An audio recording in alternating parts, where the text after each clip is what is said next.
Alistair from Metro UK. When did the desire on your part to return start to creep back into your head? Maybe around the Royal Rumble. Because I didn't think I'd get another shot at it. In terms of, I was really proud of the run I had with WWE, but at AEW, I was the executive vice president. I was the head of the community outreach department, and I had a lot of, I call them kids. I don't know, some may be older than me, but I had a lot of people who were in my kind of direct purview. So I didn't have time to think about it. We had a show, we had a business to run. And I wanted to make sure, I'm so glad I got one with Sammy on the way out. So it just was moving so fast. And then I have all these other fun projects that I love doing, like, Go Big Show, and Roads to the Top was actually sincerely very fun. I'm working on a pilot now about vintage spirits and bourbons in the US that I'm really excited about. So everything was moving so fast. So as soon as the baby was born, the literal second thing I thought, other than she's so beautiful, is I have to make a lot of money. Because now, like, I have this baby. Like, what do I do? So I was busy, and I think around the Royal Rumble, because what happens with the Royal Rumble is, this is gonna sound super marky, and that's fine. I have really good Rumble stats. So they're in the top 10 of the Rumblers, and I'm like one of the only two in that top 10 to not win it. And I remember thinking, like, that's gonna go away.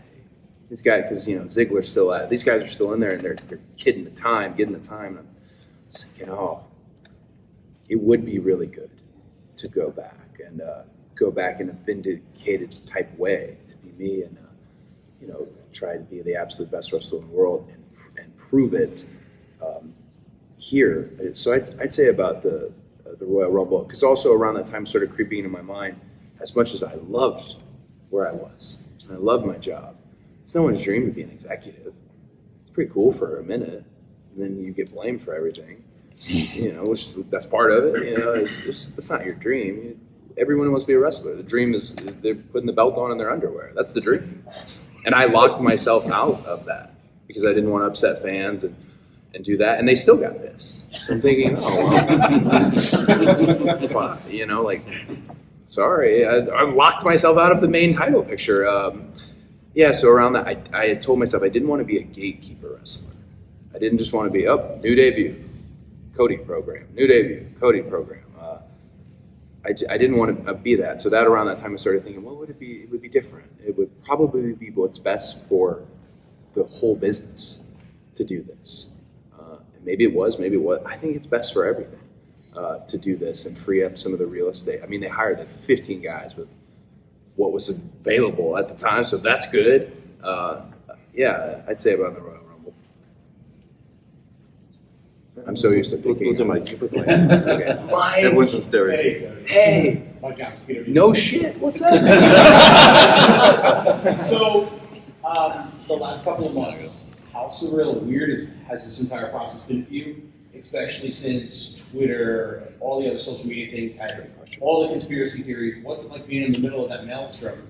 And you know what the deal is, but there's so many theories and so many riddles, and none of it is created by you. It's all outside forces. What's it like sitting in the middle of that, watching it all happen, and how surreal the last couple of months been leading up to last night?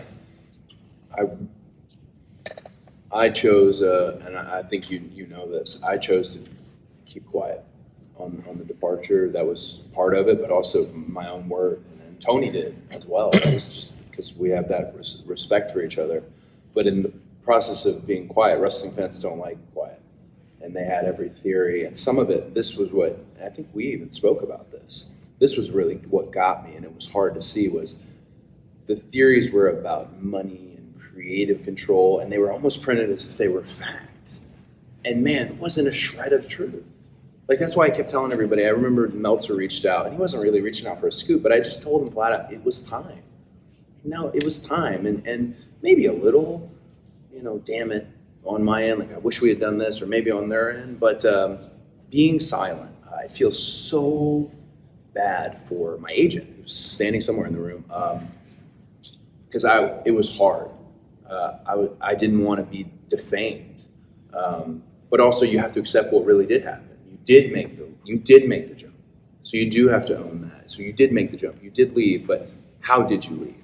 So over time, I've told everybody there's not going to be a shoot interview from my end. There's not going to be this. There is no nefarious tale. There wasn't a scandal.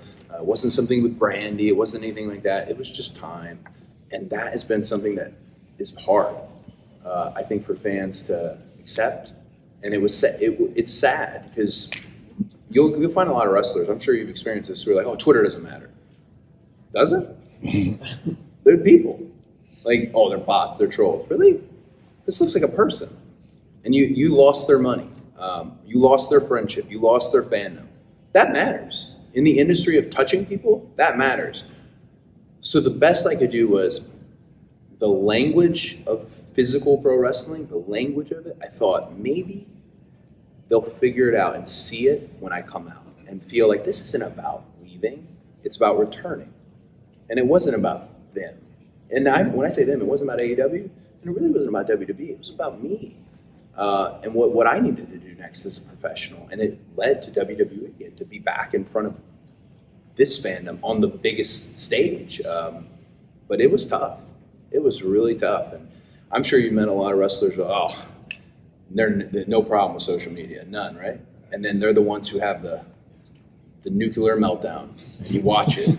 And I was part of helping people, part of the media team on helping people with social, and I was having meltdowns. So yeah, I had to sit and take it. Did we talk about Worf? No. Okay, so is a measure of a man? No, it's not measure of a man. Sins of the Fathers. Sins of the Father is the Next Generation episode for Star Trek. If you're not in the Next Generation, please watch it. It's just a great ethics show. It had nothing about space. They're just in space. But Sins of the Father, Worf accepts this dishonor to keep the whole thing whole. He accepts it. And man, I just felt like I'm having to sit here and just get shredded and ridiculed, and they'll never know. It wasn't a big deal. It's just time. So yeah, I felt like Worf for 40-something days. But then last night I felt, I feel good. They get it. And then I jabbed Seth, and there was kind of a discussion on, I wonder if they'll get it. And the jab more than the elbow, they got it. And that was a really, really good feeling. So I'm glad I did stay quiet. It was a lesson in patience. Thank you.